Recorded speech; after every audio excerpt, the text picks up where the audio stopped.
Buenas noches y bienvenidos todos a esta primera emisión del programa Actualidad Viva. Mi nombre es José Talavera Morales y seré su anfitrión en este programa que, espero, pueda ser de vuestro interés y agrado. Actualidad Viva es una propuesta de este canal Viva para acercarnos a temas de actualidad nacional e internacional sobre la base de un diálogo con expertos en la materia. En ese sentido, iremos alternando temas de la coyuntura nacional con los grandes temas de la actualidad internacional que puedan tener un impacto en nuestra región o país. Hemos querido dedicar este primer programa al gigante asiático, a China. Hace menos de un mes, Xi Jinping obtuvo un tercer mandato, rompiendo una tradición en la que los líderes chinos ejercían el cargo de presidente por un máximo de 2 periodos. Xi Jinping ve de esta forma reforzado el poder que tiene en China, pero además también el poder que tiene como líder de una potencia mundial. Pero eso nos lleva a una pregunta. ¿Qué implicancias tiene esta decisión, esta nueva situación para la política exterior que tiene China y para el mundo en general? A continuación, una nota que nos puede dar más luces al respecto. Xi Jinping quiere un nuevo orden mundial que no esté dominado por Estados Unidos. Su mayor reto global es la guerra comercial y ahora también tecnológica entre las dos superpotencias. La situación geopolítica, la competencia con Estados Unidos, que China no ha buscado pero que no puede evitar, nos explica Andy Mock, investigador del Centro para China y la Globalización. Aún así, aquí prefieren no hablar de enemigos. Hay países con los que tiene diferencias que podrían incluso acabar en un conflicto militar. Taiwán es el ejemplo más claro. Desgraciadamente, vemos una tensión creciente entre Estados Unidos y China, y eso está afectando a los países de todo el mundo, nos dice el experto. La asociación sin límites que firmaron Xi y Putin semanas antes de la invasión rusa de Ucrania y el equilibrismo de Pekín por aparentar neutralidad ha dañado su imagen ante Europa. En los casi 3 años de pandemia, Xi Jinping ha mantenido más de 200 encuentros diplomáticos virtuales, pero hasta el mes pasado no ha viajado al exterior. Hay un sentimiento de que la diplomacia se ha resentido por estas estrictas medidas anti-COVID, no solo en términos de interacciones viajando a China y afuera, sino incluso dentro de China, nos confiesa Andy Mock. China es la única gran potencia que sigue con las fronteras cerradas. Probablemente nunca volveremos a un mundo pre-COVID en China, augura. Nadie pronostica cuánto tiempo seguirá aislada del mundo. Un tema del que todo el planeta viene hablando desde hace algún tiempo y que la nota viene reflejado es esta guerra comercial que se está dando entre China y Estados Unidos. Es algo que además ha sido característico del régimen de Xi Jinping desde que asumió el poder hace una década atrás. Usualmente en economía decimos que la competencia beneficia al consumidor, pero en política exterior esta competencia entre Estados Unidos y China también beneficia al resto del mundo o tiene un impacto negativo. Tenemos el honor de tener como invitado para este primer programa a Jorge Antonio Chávez Mazuelos. Él es internacionalista y especialista en política asiática, además de coordinador adjunto del Grupo de Estudios sobre Política China. Bienvenido, Jorge Antonio. Muchas gracias, José. Es un gusto estar con ustedes. Muchas gracias por tu participación en este primer programa. Bueno, sin mayores preámbulos, quería hacerte una pregunta sobre un tema que, si bien no se ha mencionado directamente en la nota, sí se viene hablando de él a nivel internacional y en distintos medios, ¿no? Y es de la ruta de la seda, esta ruta de la seda que viene promoviendo China y sobre todo Xi Jinping en los últimos años. ¿Qué nos podrías decir al respecto? Bueno, la Franja y la Ruta es una iniciativa lanzada en el año 2013 durante una visita de Xi Jinping, que es el secretario general del Partido Comunista Chino y también el presidente de la República Popular China. La iniciativa la lanza en Kazajistán, inspirándose en una antigua red de rutas comerciales que conectaban a China con Asia Central, el Medio Oriente, África y Europa, ¿no? El diseño original planteaba dos componentes. En primer lugar, la franja, que es una red de infraestructura transcontinental que buscaba conectar China con el sur de Asia, el sudeste asiático, Asia Central y Europa por vía terrestre. El segundo componente es la ruta de la seda marítima, que estaba, digamos, destinada a conectar las regiones costeras de China con el sudeste asiático, sur de Asia, el Pacífico Sur, el Medio Oriente y África del Este y Europa por vía marítima. Entonces, a través de esta iniciativa, lo que China perseguía eran varias cosas, ¿no? En primer lugar, el progreso económico y el fortalecimiento de la seguridad y estabilidad en sus regiones del oeste, reduciendo el desbalance de desarrollo que hay entre la zona costera y el oeste de China, que es menos desarrollado, ¿no? También buscaba fortalecer la estabilidad de los países vecinos, transferir su exceso de capacidad industrial, incrementar su acceso a la energía por vía terrestre. Hay que considerar que un 80% de la energía que importa China pasa por el estrecho de Malaca, que es un choke point vulnerable para un bloqueo naval extranjero, ¿no? Sin embargo, esta iniciativa que comenzó con estos dos vectores se ha expandido a un ámbito geográfico muchísimo más amplio y a iniciativas que no tienen solamente que ver con la infraestructura, ¿no? Existe la ruta de la seda digital, la ruta de la seda de la salud, la ruta de la seda del Ártico, la ruta de la seda verde. Se ha ampliado también en el espectro geográfico de manera muy significativa, ¿no? Para marzo de este año habían entre 170 países y organizaciones internacionales que habían firmado memorándums de entendimiento con China en el marco de esta iniciativa, ¿no? Sin embargo, algo que hay que decir también es que la iniciativa ha sido mencionada apenas 2 veces en el discurso del secretario general Xi en el 20º Congreso del Partido Comunista, porque presenta retos muy grandes, ¿no? O sea, al margen de la rivalidad entre China y Estados Unidos, tenemos el tema de la invasión rusa de Ucrania, que ha impulsado a que Europa desvincule su economía, su comercio y provisión de energía de este país, lo cual va a afectar los proyectos de la franja y la ruta que iban a pasar por Rusia, ¿no? También está el tema de los préstamos, del financiamiento que China ha brindado en el marco de esta iniciativa, que no han podido ser pagadas por crisis en las economías de algunos países, como el caso de Sri Lanka. Entonces se asumió un gran riesgo para poder otorgar dichos préstamos y han habido impagos, ¿no? Por otro lado, tenemos también los problemas internos de China, ¿no? Como la desaceleración económica, que ha sido en parte motivada por cuestiones estructurales, pero también por políticas públicas como la política de COVID-0, el tema del decrecimiento demográfico, que plantean grandes desafíos al crecimiento económico chino y a su sostenibilidad, ¿no? Entonces esto dificulta pensar que se puedan financiar tantos proyectos como se pensaba inicialmente. Eso que mencionas de que el líder chino no lo ha mencionado tan recurrentemente, a pesar de que es una política en sí que ha venido desarrollando el Estado chino, ¿cómo se podría entender? ¿Qué explicación a ello podría haber? O sea, a lo que voy es que en el reporte que él da ante el 20º Congreso del Partido Comunista, que es la instancia de poder más importante de China, que se reúne cada 5 años, en el discurso él menciona la palabra seguridad 91 veces, pero la franja y la ruta solamente se refiere 2 veces. Entonces, esto implica que se le está dando una importancia relativa menor a la que tenía antes en el discurso político chino y en el discurso de político. Entonces, no significa esto que la iniciativa esté desapareciendo. La iniciativa podría tomar otras formas, podría tomar otros derroteros, podría asumir otro nombre, ¿no?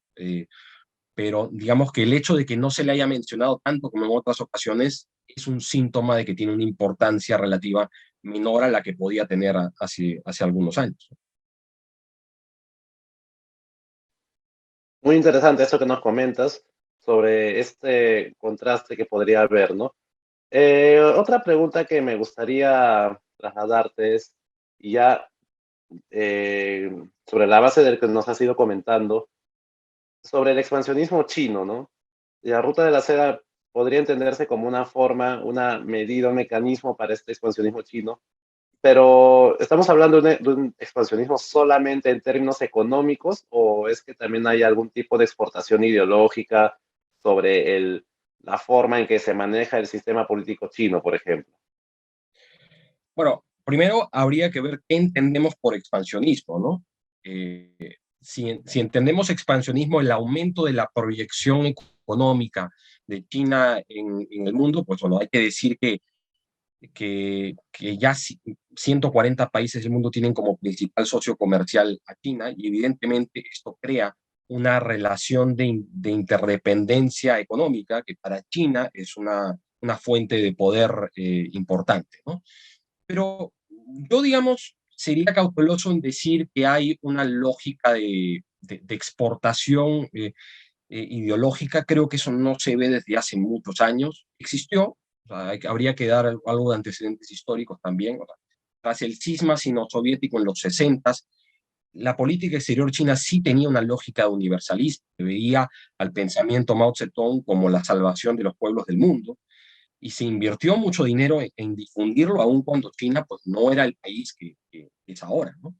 Incluso se creó una academia de formación militar e ideológica para cuadros políticos de Asia, África y América Latina, ¿no? Y se apoyó a movimientos comunistas afines al maoísmo, sobre todo en el sudeste asiático, ¿no?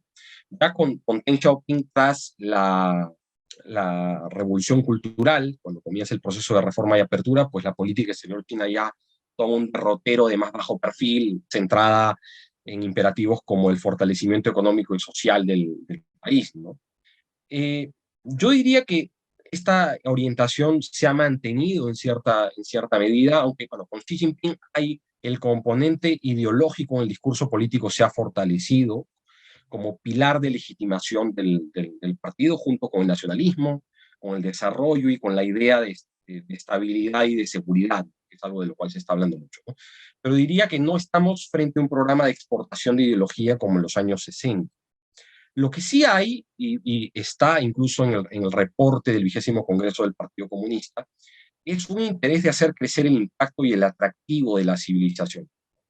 Es lo que el internacionalista Joseph Nye le llamaba el poder blando. Es este poder de atracción derivado de la cultura, de los valores y de la política exterior. Entonces, China, a través de su cultura tradicional, de su cultura popular, de su tecnología, de sus programas de intercambio y de manera muy importante a través de los medios de comunicación del Partido Estado chino, pues se busca difundir la narrativa y los valores chinos en el mundo, ¿no? No con el propósito de convertir y que los demás países asuman el modelo chino, pero con la idea de que tengan, de que puedan ver a China un poco a través de la narrativa oficial, ¿no? En materia de política exterior, ¿de qué manera se puede traducir eso también?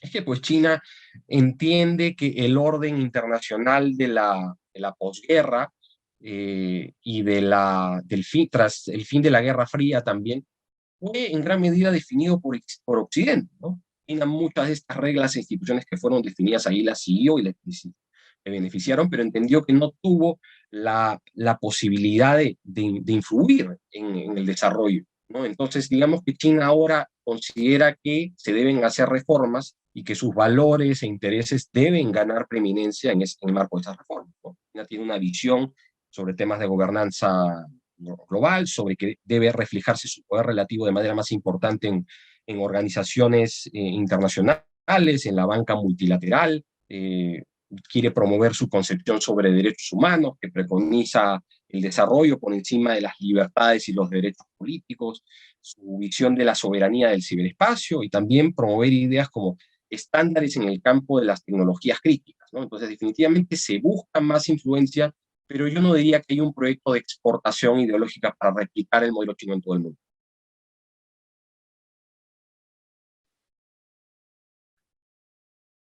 Este concepto de poder blando siempre me ha parecido bien interesante, ¿no? Y uno podría quedarse discutiendo sobre las perspectivas a futuro de este poder blando, este soft power, por ejemplo, el norteamericano frente a esta nueva presencia china que se viene dando en el mundo, ¿no? Y eso me lleva a una tercera pregunta, ¿no? ¿Cómo se está respondiendo desde América Latina a este expansionismo chino, digamos de una forma, o a esta expansión del poder blando, ¿no? Esta mayor presencia china en las inversiones, a nivel de comercio bilateral? Nos conviene desde esta región, desde América Latina, con los problemas, con las desigualdades que podamos tener en el escenario mundial, ¿Nos conviene seguir este ritmo que China viene imponiendo o nos puede llevar a algún tipo de suicidio económico? ¿Tú cómo ves eso? Bueno, no soy un especialista en economía, no soy un economista. Lo que puedo decir es que evidentemente China ya es el principal socio comercial de la mayoría de países sudamericanos, ¿no? Creo que salvo Guyana, Ecuador y por ahí Colombia, todos los demás países de Sudamérica ya son tienen como a China como su principal socio comercial, ¿no?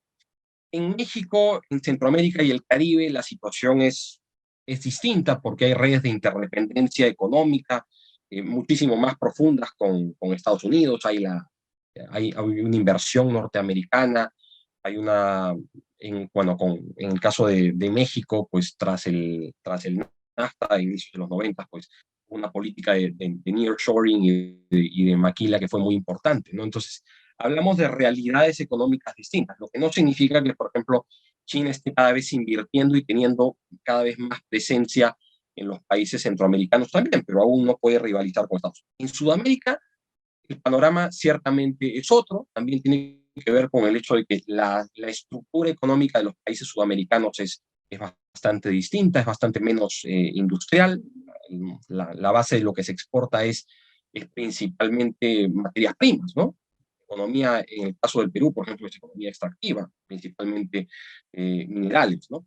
Entonces yo creo que más que un riesgo de la expansión económica de China, el riesgo que venimos afrontando desde hace tiempo es que nos falta estrategia. O sea, China sabe qué quiere de nosotros. China tiene dos libros blancos con respecto a la región, uno que fue lanzado en el 2008 y otro en el 2016. Tiene una serie de think tanks que investigan a la región y que están haciendo un ejercicio de prospectiva para sugerir políticas al gobierno, pero de pronto nosotros no estamos haciendo lo mismo, ¿no? Otro problema que veo es que tenemos un gran debilitamiento de los procesos de integración a nivel regional, ¿no? Y a nivel de las organizaciones regionales intergubernamentales, ¿no? Hace algunos años, el foro con el que China prefirió tener interlocución de cara a la región fue la CELAC, ¿no? Y la CELAC también se ha debilitado de alguna manera en los últimos años. Hay que ver si ahora con la elección de Lula da Silva en Brasil se fortalece, ¿no? Pero la idea es no tener una plataforma común de cara a China solamente fundamentada en factores de alineamiento ideológico entre los líderes de turno, sino tener eh, un acuerdo sobre esta densidad de intereses y de qué temas podemos trabajar colectivamente de cara a China. Y creo que eso nos falta, o sea, nos falta estrategia a nivel de los países latinoamericanos y nos falta una estrategia como región, ¿no? Y creo que otro trabajo también importante es el diversificar nuestra matriz productiva, ¿no? En el Perú creo que un 95% de nuestras exportaciones son materias primas y China está sofisticando su economía, ha lanzado una política de que está buscando que las exportaciones no sean el único motor de la economía o el motor más importante, sino que hay una lógica de circulación dual en la cual el mercado interno chino se fortalece. Entonces, esto podría ser, y también la sofisticación de las industrias chinas que se exporte alto valor y alta tecnología, podría hacer que la demanda de ciertas materias primas se reduzca. Pero esta demanda se podría traducir a otros países como India o como Indonesia, y nuestros términos de intercambio con estos países seguirían siendo un poco los mismos, ¿no? Entonces, a lo que voy es que tiene que haber una estrategia económica de política exterior desde nuestros países también, no solamente el condicionante estructural que nos plantea el surgimiento de China. Muy interesante eso que comentas, Jorge Antonio. Eso me lleva a pensar un poco ya para ir cerrando esta breve entrevista sobre algunas críticas que yo he escuchado alguna vez sobre el Estado peruano, precisamente sobre este tema de la estrategia a nivel internacional, ¿no? Tal vez tú sepas más del tema. Yo sé que en otros países diplomacia política, no sé si llamarlo así, diplomacia económica van de la mano, ¿no? Están prácticamente unificadas en un mismo órgano dentro del Estado, mientras que mucho se critica que en el Perú tenemos inclusive dos ministerios, ¿no? El MINCETUR que ve toda la parte económica y la Cancillería de Relaciones Exteriores, que ve la parte, digamos, tal vez más protocolar. Es un tema que a mí me ha venido a la mente ahora que has comentado esto, precisamente de la falta de estrategia, de que no hemos pensado o no estamos pensando en cómo aprovechar esta coyuntura, precisamente porque a nivel internacional, como se dice, más que amigos, lo que hay es intereses, ¿no? Y se trata de aprovechar estas coyunturas que se presentan para también el beneficio del país. No sé qué reflexión tú nos podrías plantear al respecto. O sea, bueno, yo creo que evidentemente la política exterior, o sea, conseguir el interés nacional en la política exterior es algo absolutamente importante. Ahora, ¿cómo se define el interés nacional? Pues es otro debate que nos tomaría mucho, ¿no? Pero evidentemente respetar los imperativos fundamentales del país en su proyección económica, el proteger la seguridad nacional, por supuesto que es importante, y también yo creo que para un país como el nuestro, el tema del multilateralismo y el respeto de los principios de derecho internacional son muy importantes, ¿no? Para un país que no es tan poderoso, es muy importante ser capaz de brindar solidaridad internacional para poder recibirla también cuando lo necesita, ¿no? Sobre el tema concreto que me planteabas, pues bueno, hay países donde digamos, la política comercial, por supuesto, parte de la política exterior, está en el mismo sector. O sea, digamos que el Ministerio de Relaciones Exteriores maneja también ese campo. Hay otros países en donde está separada, como el caso nuestro, ¿no? Yo creo que tenemos una Cancillería muy profesional, con funcionarios muy bien preparados, y en el Ministerio de Comercio Exterior y Turismo también ha habido hay funcionarios de carrera que han manejado las negociaciones comerciales durante años con mucha solvencia, ¿no? Entonces, no me preocuparía tanto por los cuadros técnicos.